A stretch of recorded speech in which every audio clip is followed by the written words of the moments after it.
Back here at the Great American Speedway, Texas Motor Speedway. It's the NASCAR Nationwide Series where Kyle Busch has, well, taken over a familiar spot at the front of this field as he has led over 100 laps here in 5 different races. Here is his 2009 NASCAR season to date.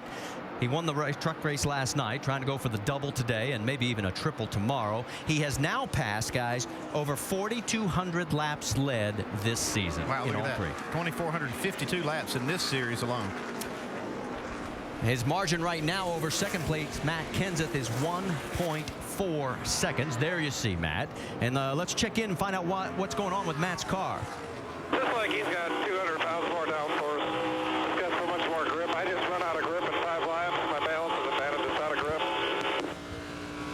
So he's talking about running out of grip, and it shows in his lap times. Yeah, we've got a much hotter racetrack here today. The sun beating down on it than what he had in qualifying. So it just, you see a car go by you that quickly, it looks like that they just do have that downforce, but they obviously have a package that works well, whether it's downforce and springs and shocks. The other thing, I was talking to him yesterday, he said going down here, right here, the wind, the tailwind going into 3 really makes the car a handful through 3 and 4. Yeah, you have to be careful and have to be aware of that, and you can see there's flags around here that can keep you abreast of that situation, but it really helps you carry more speed, especially if you get off turn 2 very well, and so you have to be careful of that. Back your entry up just a little bit because you're carrying a lot more speed. We mentioned the 11 of Mike Bliss, the fact he has been in just about every car on the racetrack and is closing in on 5th place in the points championship by only 59 at the beginning of the day. There you see Mike. He is currently running in the 8th position, and right now, based on where Justin Allgaier is, that margin has been cut to 32. Shannon? Guys, we spoke at the beginning of the race about Mike Bliss getting into the top 5, being able to go to the banquet at the end of the season. I did ask him about that today, and he said, you know, I am just living day to day. I am not thinking about the top 5. I'm just happy to be here racing right now in this 11 car. I also asked him how the car is this weekend, and he said, you know, every time I get in this 11 car, I truly feel like we can run in the top 3. He said, this is a great car, and I feel like I'm in a great position this weekend. Well, he has picked up 111 points over Justin Allgaier in the last 3 races, and he's done it all in that 11 car, and you can see he got around a couple of cars there, including the 29 of Casey Mears. Yeah, he's doing a great job. He'll have to have a bigger table than everybody else wanting to get all the car owners that helped him achieve that if he gets in the top 5. He's had a lot of help this year.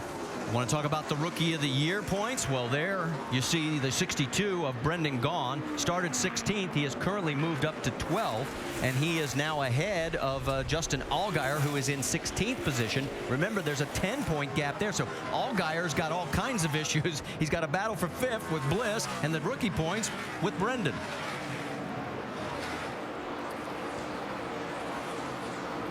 Justin's got his hands full. He's in a bit of a group of 3 right there, although he has gotten around Trevor Bayne and is closing on Scott Wimmer in the 40. Yeah, he made that pass on the high side, so that's good to see. These guys are starting to get some grip up there, able to make that work. Vince?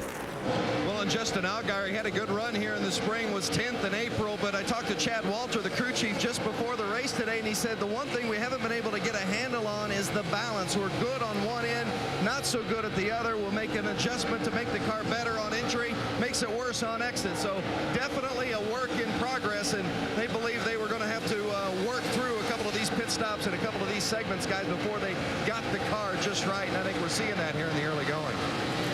And if you drop just 3 spots further back from where we find Justin Allgaier, you'll find Carl Edwards. He has picked up a total of 23 positions on the racetrack right now. Dave? And he's been fighting handling conditions that seem to have to do more with traffic than actually the car by itself. Sometimes it's loose, sometimes it's tight. Now, this morning when I was talking to crew chief Mike Kelly about how their day might be first race together, he was giving me the information when he was called out of the hauler over to the garage area where his crew was looking at the car. They were looking at the right front. They were looking at the right front shock. They had a problem with the monoball on the top of the right front shock. So I went to my Craftsman Tech Garage to find out on the shelf if you pick one of those up what it does, and Tim Brewer what might happen if something goes wrong with that. Dave, right here. Folks, the shock absorber is located and it's actually affixed to the roll bar right here. But to get a better illustration of it, the bolt goes through the shock absorber, and this is the monoball in the shock housing right here. but the miter ball itself actually sits inside, and it lets the shock work freely. But the issue was it was actually loose in this housing, and if it breaks the housing right here, that's when the shock will start dangling, and that's when it's going to become a big issue. Guys? Thanks for the great explanation, Tim. Yeah, you can't run without the shocks hooked up, and that can actually be a dangerous situation, too. If that thing would happen to fall off the car, getting in the corner, it could blow that right front tire out and really cause some problems. So it's a good catch on the team's part. That's Trevor Bayne in the 99 right in front of Carl. The question is for how long? You know, we've been talking about points. If everything stopped right now, guess what? We'd have a new man in second place in the points. His name would be Brad Keselowski. We sort of almost glossed over that. So you got to stop the race before Carl passes many more cars. And here he comes. That's the great thing about it. It's not over yet.